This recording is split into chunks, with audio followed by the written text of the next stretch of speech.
जय श्री श्याम दोस्तों, हमारे चैनल में आपका स्वागत है। जो खाटू गांव आज पूरे भारत में प्रसिद्ध है, आज से लगभग 1000 साल पहले यह महज एक साधारण गांव था। यहाँ के लोग खेतीबाड़ी करते, अपने मवेशी चराते और जिंदगी की सामान्य दिनचर्या में व्यस्त रहते थे। किसी को पता नहीं था कि उनकी धरती के नीचे एक ऐसा रहस्य छिपा है जो पूरी दुनिया की आस्था को हिला देगा। गांव में रहने वाला एक सामान्य किसान किशन लाल था। उसके पास एक सफेद गाय थी जिसका नाम धोलरी था। धोलरी अच्छे दूध के लिए पूरे गांव में प्रसिद्ध थी। किशन लाल हर सुबह उसे चराने के लिए गांव के बाहरी हिस्से में ले जाता था। लेकिन कुछ दिनों से एक अजीब बात हो रही थी। जब भी धोलरी खेत के एक खास हिस्से में पहुंचती, वह अचानक रुक जाती और उसके थनों से अपने आप दूध बहने लगता। यह केवल उसी जगह होता था, एक छोटे से टीले के पास, जहां सफेद बालू पत्थर बिखरे पड़े थे। पहले तो किशन लाल ने सोचा कि शायद गाय बीमार है। उसने गांव के पशु चिकित्सक को दिखाया, लेकिन धोलरी बिल्कुल स्वस्थ थी। फिर भी वही घटना रोज होती रहती। जब यह बात गांव में फैली तो लोग तरह तरह की बातें करने लगे। कुछ कहते थे कि यह कोई अशुभ संकेत है, कुछ कहते थे कि जमीन के नीचे कोई खजाना दबा है। लेकिन गांव की सबसे बुजुर्ग महिला 85 साल की दादी मां सुमित्रा देवी ने कुछ और ही कहा। जहां गाय यूं अपने आप दूध देती है, उन्होंने अपनी कांपती आवाज में कहा, वहां भगवान का कोई संकेत होता है। हमारे पुरखों ने कहा है कि जब धरती मां कुछ बताना चाहती है तो वह अपने निर्दोष प्राणियों के माध्यम से संदेश भेजती है। गांव के मुखिया राम सिंह चौहान ने सभी ग्रामीणों की एक सभा बुलाई। लंबी चर्चा के बाद तय हुआ कि उस जगह की खुदाई की जाए। यह निर्णय आसान नहीं था, क्योंकि अगर कुछ गलत हुआ तो पूरे गांव की बदनामी होती। लेकिन दादी मां सुमित्रा देवी के आग्रह पर और धोलरी के लगातार चमत्कार को देखते हुए गांव के युवाओं ने खुदाई शुरू की। पहले दिन केवल मिट्टी और पत्थर निकले। दूसरे दिन भी कुछ खास नहीं मिला। कुछ लोग हतोत्साहित होने लगे और कहने लगे कि यह व्यर्थ का प्रयास है। तीसरे दिन जब सूरज आसमान के मध्य में था, अचानक किशन लाल की कुदाली कुछ कठोर चीज से टकराई। जैसे ही उन्होंने मिट्टी साफ की, वहां काले पत्थर की एक आकृति दिखाई दी। जब पूरी तरह साफ किया गया तो सबके सामने एक अद्भुत दृश्य था।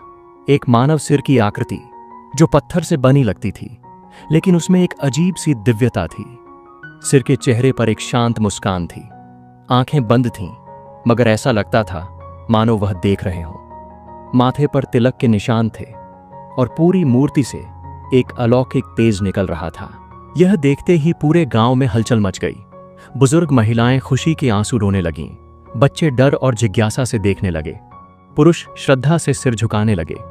दादी मां सुमित्रा देवी ने कहा, मैंने अपने दादाजी से सुना था कि युगों पहले यहां कोई महान आत्मा दफन की गई थी। आज वह प्रकट हुई है। यह कोई साधारण मूर्ति नहीं, यह किसी देवता का अवतार है। गांव के पंडित जी को बुलाया गया। उन्होंने मूर्ति को देखते ही कहा कि यह अवश्य ही किसी दिव्य शक्ति का प्रतीक है। उन्होंने मूर्ति को धूप दीप से पूजा की और कई दिनों तक नित्य आराधना करते रहे। 7वें दिन की रात खाटू के तत्कालीन राजा रूप सिंह चौहान को एक स्वप्न आया। स्वप्न में एक तेजस्वी पुरुष ने उनसे कहा, राजन, मैं हूं बर्बरीक, जिसे लोग अब श्याम के नाम से जानेंगे। महाभारत काल में मैंने अपने प्राणों की आहुति दी थी धर्म की रक्षा के लिए। श्री कृष्ण ने मुझे वरदान दिया था कि कलयुग में मैं उनके नाम से पूजा जाऊंगा। आज वह समय आया है। मेरे लिए एक भव्य मंदिर का निर्माण करो। मैं यहां हारे हुओं का सहारा बनूंगा। राजा रूप सिंह चौहान ने तुरंत मंदिर के निर्माण का आदेश दिया। सन 1027 ईस्वी में फाल्गुन शुक्ल एकादशी के शुभ दिन वह पवित्र मूर्ति मंदिर में स्थापित की गई।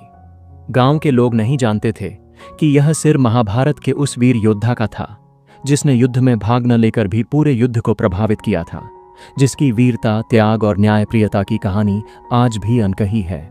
समय की गहराई में जाकर हमें पहुंचना होगा महाभारत काल में। वह युग जब धरती पर धर्म और अधर्म के बीच महासंग्राम की तैयारी हो रही थी। इसी काल में जन्मा था एक अद्भुत बालक, जिसकी कहानी सुनकर आज भी रोंगटे खड़े हो जाते हैं। महाभारत में भीमसेन की पत्नी हिडिंबा से उत्पन्न हुआ था घटोत्कच।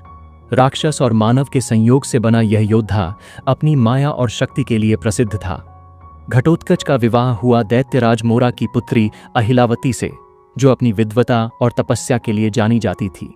अहिलावती केवल एक दैत्य कन्या नहीं थी, उसने वर्षों तक मां कामाख्या की आराधना की थी और दिव्य शक्तियों की स्वामिनी बन गई थी। उसे भविष्य दिखाई देता था और वह जानती थी कि उसके गर्भ से जो संतान जन्म लेगी वह कोई साधारण बालक नहीं होगा। जब बर्बरीक का जन्म हुआ तो आसमान में अनोखे चिन्ह दिखाई दिए। पक्षी अलग तरह से गा रहे थे, हवा में दिव्य सुगंध फैली थी और जंगल के सभी जानवर शांत हो गए थे। ऐसा लगता था मानो प्रकृति स्वयं इस बालक के स्वागत में तैयार हो गई हो। बर्बरीक जन्म से ही असामान्य था। 3 साल की उम्र में वह भारी पत्थर उठा लेता था। 5 साल में वह तीर कमान चलाने लगा। 7 साल में वह जंगल के सबसे तेज दौड़ने वाले हिरण को पकड़ लेता था। लेकिन सबसे अनोखी बात यह थी कि बर्बरीक में दया और न्याय की भावना कूट कूट कर भरी थी। वह कभी किसी कमजोर को सताता नहीं था, बल्कि जब भी कोई ताकतवर किसी कमजोर को परेशान करता तो बर्बरीक उसका साथ देता। एक दिन मां अहिलावती ने बर्बरीक से पूछा, पुत्र, यदि तुम्हें कभी किसी युद्ध में जाना पड़े तो तुम किसका साथ दोगे? बर्बरीक ने बिना झिझक के उत्तर दिया, मां, मैं हमेशा सही का साथ दूंगा, लेकिन युद्ध में अक्सर यह पता करना कठिन होता है कि सही क्या है। अहिलावती ने समझाया, क्या तुम मेरा एक वचन मानोगे? हाँ मां, आपकी हर बात सिर आंखों पर। जब भी कोई युद्ध हो तुम हमेशा उस पक्ष का साथ दोगे जो हार रहा हो, क्योंकि हारने वाले को सहारे की सबसे ज्यादा जरूरत होती है। यह वचन बर्बरीक के जीवन की दिशा तय कर देने वाला था। आगे चलकर यही वचन उसे हारे का सहारा बनाने वाला था। युवावस्था में पहुंचकर बर्बरीक ने निश्चय किया कि वह कोई ऐसी शक्ति प्राप्त करेगा जिससे वह न्याय की रक्षा कर सके। मां की सलाह पर वह हिमालय के एकांत स्थान पर मां दुर्गा की तपस्या करने चला गया। 12 वर्षों तक बर्बरीक ने घोर तपस्या की। केवल फल फूल खाकर, कभी कभी केवल हवा पीकर वह मां दुर्गा की आराधना में लीन रहता। उसकी तपस्या इतनी कठिन थी कि देवता भी चकित रह गए। अंततः माता आदिशक्ति यानी मां दुर्गा प्रसन्न हुई और प्रकट होकर बोली, वत्स बर्बरीक, तुम्हारी तपस्या से मैं प्रसन्न हूं, मांगो क्या चाहिए? बर्बरीक ने हाथ जोड़कर कहा, माता, मुझे ऐसी शक्ति दीजिए जिससे मैं अकेले ही किसी भी अन्याय का अंत कर सकूं। मां दुर्गा मुस्कुराई और बोली, तथास्तु, मैं तुम्हें 3 दिव्य बाण देती हूं। पहला बाण उन सभी को चिह्नित करेगा जिन्हें तुम मारना चाहते हो। दूसरा बाण उन सभी को चिह्नित करेगा जिनकी तुम रक्षा करना चाहते हो।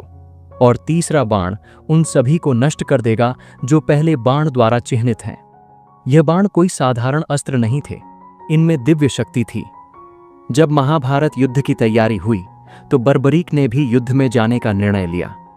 उसके पास 3 दिव्य बाण थे, एक दिव्य धनुष था और सबसे बढ़कर मां का वचन था कि वह हारने वाले का साथ देगा।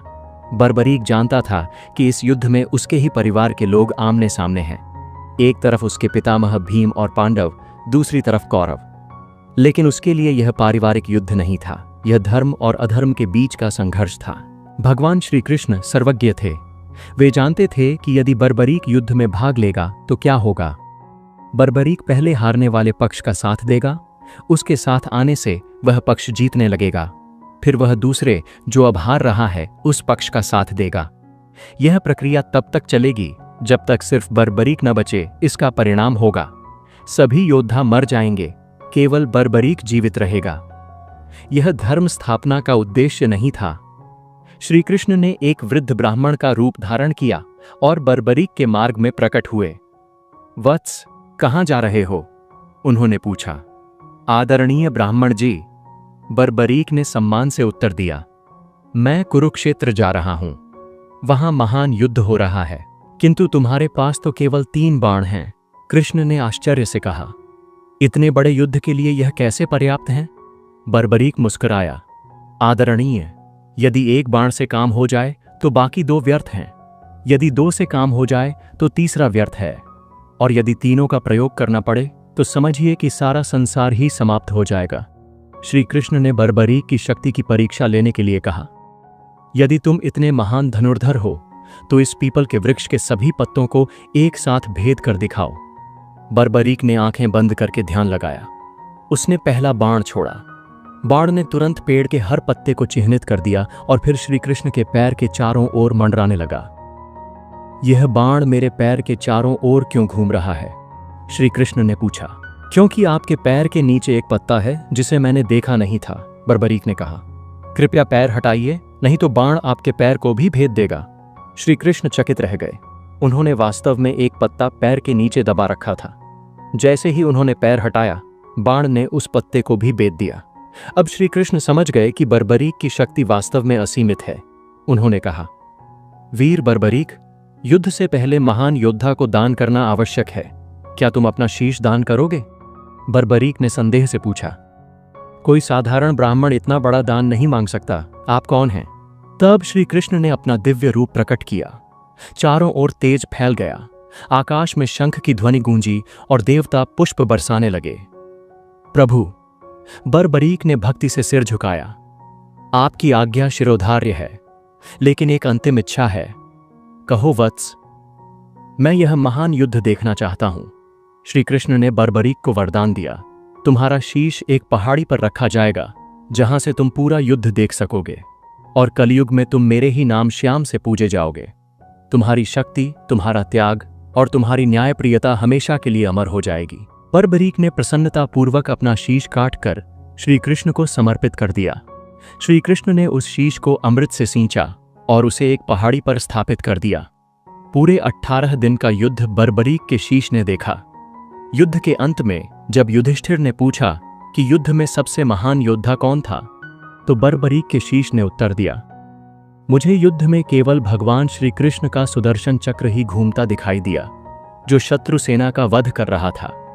उनके अपने शब्दों में, वे युद्ध में किसी भी योद्धा को लड़ते हुए नहीं देख रहे थे, बल्कि केवल श्री कृष्ण के सुदर्शन चक्र को ही सभी की गर्दन काटते हुए देख रहे थे।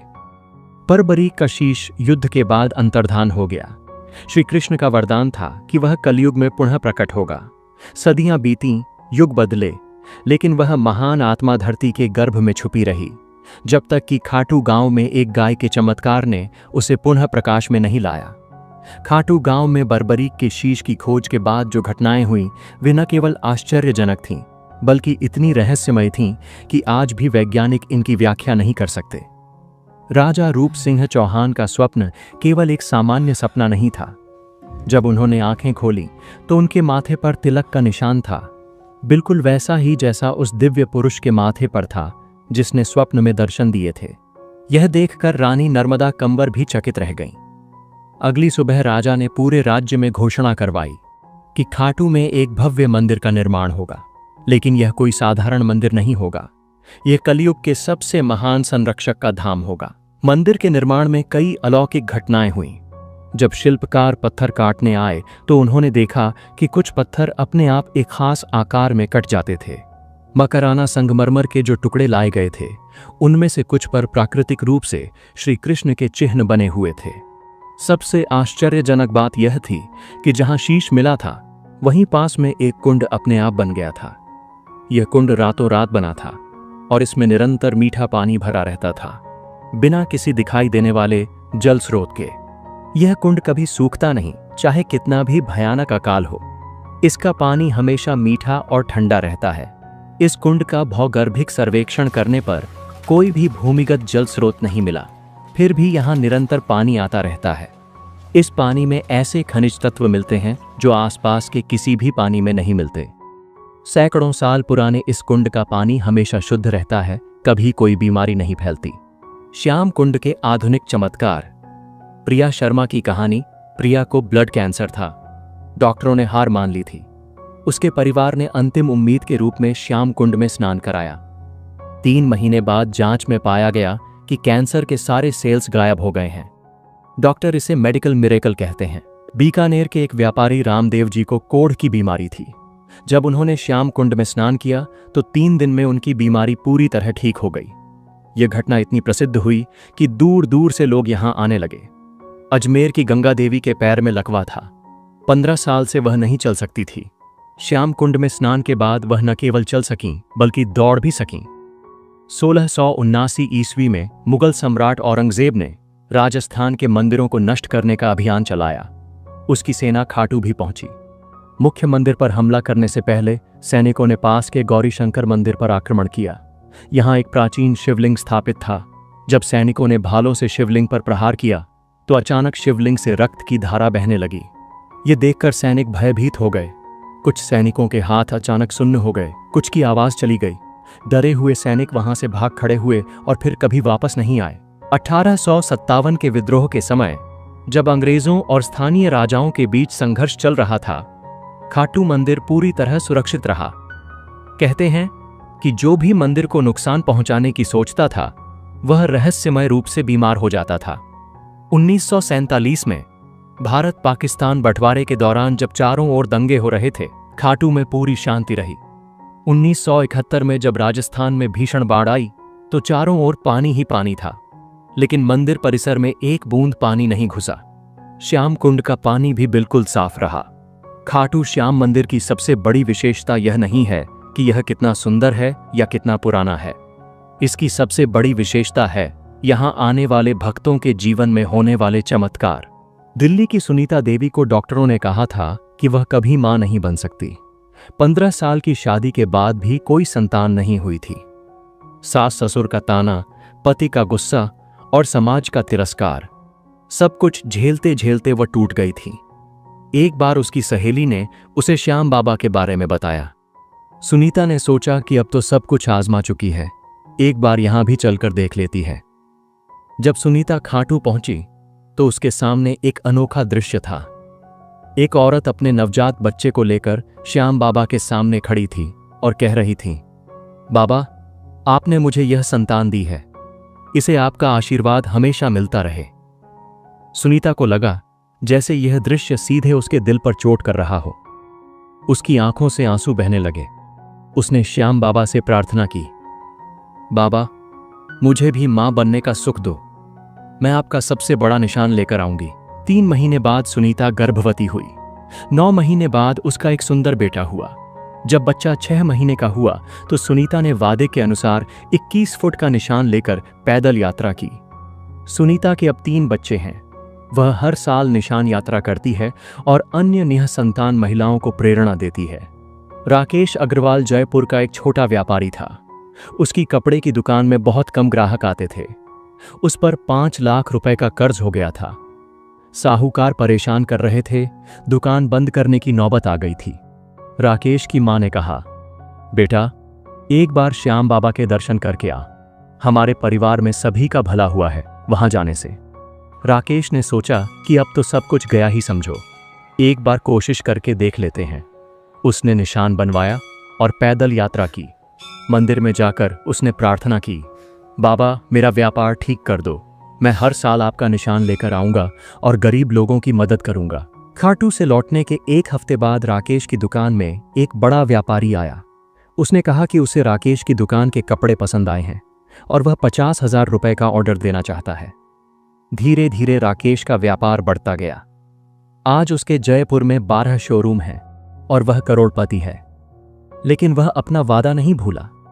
हर साल निशान यात्रा करता है और गरीब बच्चों की शिक्षा के लिए पैसा देता है। 21वीं सदी में जब दुनिया तकनीक की गुलाम हो गई है, जब इंसान अपनी जड़ों से कट रहा है, जब रिश्ते टूट रहे हैं और समाज बिखर रहा है, उस वक्त खाटू श्याम का संदेश पहले से कहीं ज्यादा प्रासंगिक हो गया है। आश्चर्यजनक बात यह है कि जैसे जैसे दुनिया डिजिटल होती जा रही है, खाटू श्याम में लोगों की आस्था बढ़ती जा रही है। इसके पीछे कई कारण हैं। ऑस्ट्रेलिया की प्रीति पटेल बताती हैं, मैं 15 साल से ऑस्ट्रेलिया में हूं। यहां भी हमारा एक छोटा सा श्याम मंदिर है। हर साल फाल्गुन में हम यहां मेला करते हैं। विदेश में रहकर भी श्याम बाबा का साथ महसूस करते हैं। युवाओं में बढ़ती आस्था। आश्चर्यजनक बात यह है कि आज के युवा जो अक्सर धर्म से दूर रहते हैं, वे श्याम बाबा की तरफ आकर्षित हो रहे हैं। आर्यन गुप्ता का कहना है, मैं एक साइंस स्टूडेंट हूं, धर्म में ज्यादा बिलीव नहीं करता था, लेकिन जब एग्जाम के दौरान बहुत प्रेशर था तो दोस्तों के साथ खाटू गया। वहां कुछ ऐसा अनुभव हुआ जिसे साइंस से एक्सप्लेन नहीं कर सकता। एक इनर पीस मिली। अब हमेशा जाता हूं। निशान यात्रा केवल एक परंपरा नहीं, यह श्रद्धा की जीवंत अभिव्यक्ति है। यह यात्रा रीनगस से शुरू होकर खाटू तक 18 किलोमीटर की है, लेकिन इसमें छुपी है हजारों किलोमीटर की आंतरिक यात्रा। निशान यानी ध्वज की शुरुआत 12वीं सदी में हुई, जब एक गरीब किसान मुरली ने अपनी बीमार बेटी के लिए मन्नत मांगी। उसके पास चढ़ावे के लिए कुछ नहीं था सिवाय अपनी पगड़ी के कपड़े के। उसने उसी कपड़े से एक छोटा झंडा बनाया और श्याम बाबा को चढ़ाया। उसकी बेटी ठीक हो गई।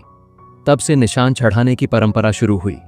श्याम बाबा का मुख्य संदेश, हारे हुए को कभी हारा न समझें, सेवा ही सबसे बड़ा धर्म है, विश्वास पहाड़ हिला सकता है, सच्चा त्याग कभी व्यर्थ नहीं जाता। यही है श्याम बाबा की असली शक्ति। वे हर युग में, हर काल में, हर परिस्थिति में हारे का सहारा बनते हैं। दोस्तों, अगर आपको ये वीडियो अच्छी लगी हो तो एक छोटा सा लाइक जरूर करें और हमारे चैनल को अब तक सब्सक्राइब नहीं किया है तो आज ही कर लें, ताकि हर नए चमत्कार से आप जुड़े रहें। और कमेंट में जय श्री श्याम लिखकर जरूर जाएं।